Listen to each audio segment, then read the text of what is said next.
নমস্কার, আমি ডক্টর অভিক ঘোষ। আজকে আমরা আবারও গলস্টোনের ব্যাপারে কথা বলবো। গলস্টোন নিয়ে পেশেন্ট এসেছিলেন সাবিত্রী চ্যাটার্জি, 63 ইয়ার্স ওল্ড। ওনার হঠাৎ করে একদিন প্রচণ্ড পেটে ব্যথা হয় এবং তারপর ইউএসজি করে ধরা পড়লো একটা 22 মিলিমিটার বা 2.2 সেন্টিমিটারের একটা পাথর আছে গলব্লাডার লুমেনের মধ্যে এবং গলব্লাডারটা কন্ট্রাক্টেড আছে। এরকম অবস্থায় তিনি আমার কাছে আসেন, প্রচণ্ড ব্যথা ছিল, হসপিটালাইজ হয়েছিলেন আপনি, এবং সেখান থেকে কন্ট্রোল করার পরে অপারেশনের কথা বলেন। উনি আমার কাছে এসে দেখা করেন। আমরা আজ থেকে ঠিক 5 মাস আগে পেশেন্টকে পাই। আমরা 3 মাস ওষুধ খাওয়ানোর পরে পেশেন্টকে আবার ইউএসজি করতে দিই।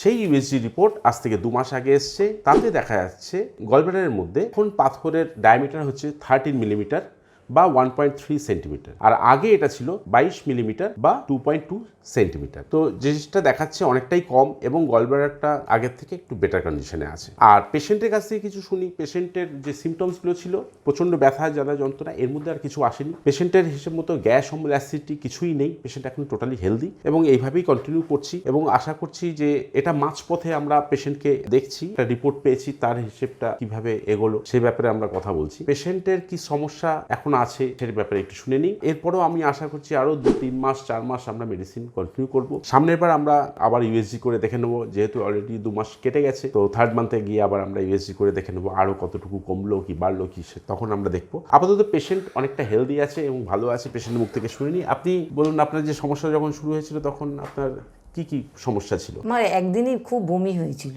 আর ব্যথা হয়েছিল। তারপরে হসপিটালে ভর্তি করার পর ইঞ্জেকশান দিয়েছিল 3টে। ইঞ্জেকশান দেওয়ার পর বাড়িতে এসেছি।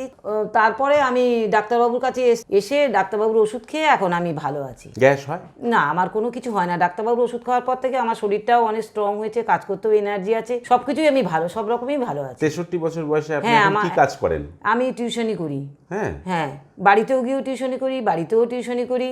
তারপরে হাউস ওয়াইফের যা কাজ সেও করতে হয়, মানে ফুল দৌড়ে দেবি। আমাকে সব ফিট। ফিট।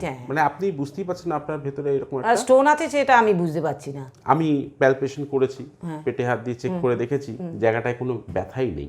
জেনারেলি এরকম পাথরের ডায়ামিটার যদি এতটা থাকে, সেখানে পার পেটে আপার অ্যাবডোমেনে রাইট হাইপোকন্ড্রিয়াক রিজিয়নে চাপ দিলেই পেশেন্ট চিল্লে ওঠে বা ব্যথা হয়।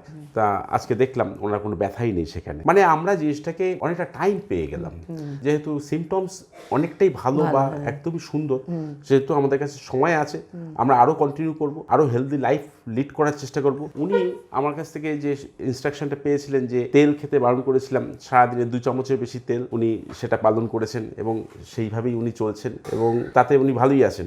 খুব ভালো। এইভাবে যদি চলতে থাকে, যদি সিমটমস এরকম সুন্দর সিমটমস প্রডিউস করে, তাহলে আশা করি আগামী দিনে একটা ভালো রেজাল্ট পেতে পারি ইউএসজিতে। সেই আশাই করি। আগামী দিনে সেটা দেখার বিষয়। আপাতত এইভাবেই চলুক ওষুধ, আগামী 3 মাস 4 মাস আরো হয়তো চলবে। এই ছিল আমাদের গলব্লাডার স্টোনের প্রোগ্রেস। একটা প্রোগ্রেস পেশেন্ট, এখনো কমপ্লিট করতে পারিনি সেই পেশেন্টকে। তো আমরা দেখব আগামী দিনে কি দাঁড়ায়। তবে সিমটমস যেহেতু ভালো, পজিটিভ অ্যান্সারই দেবে আশা করি। নমস্কার, ভালো থাকবেন।